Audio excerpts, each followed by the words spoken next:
Historical scholars and archaeologists believe that the origin of trousers is closely intertwined with the domestication of horses and the development of horse riding.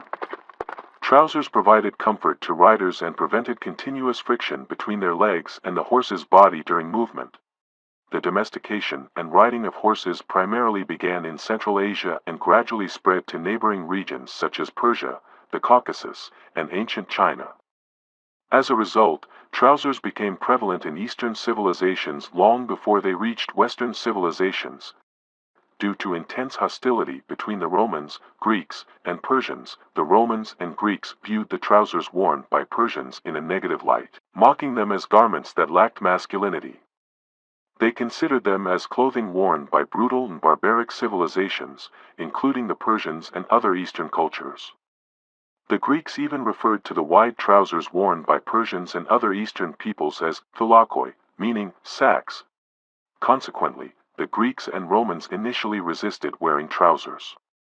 Romans opted for long, wide robes called togas, while Greeks wore a garment known as the chitōn. However, over time, as the Roman Empire expanded northward into Europe, where the climate was colder and the Roman army relied more on cavalry, and due to military confrontations with Gauls, Celts, and Germanic tribes who wore trousers, the Greeks and Romans gradually embraced wearing trousers. Trousers offered warmth in the cold climates of northern Europe and comfort for horse riders. The adoption of trousers initially spread within the Roman army as part of their military uniform. Roman soldiers wore two types of trousers: short, tight trousers called femorales, which reached the knee or slightly below it, and looser, longer trousers inspired by the Celts and Gauls, known as brachii.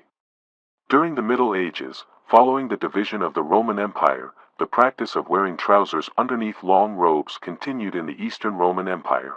Meanwhile, the invasions of Germanic tribes in Western Europe led to the widespread adoption of trousers among the inhabitants of the Western Roman Empire lands. Trousers persisted throughout the Middle Ages, evolving in shape, design, and materials during the Renaissance, until they took on the recognizable forms seen in the modern era.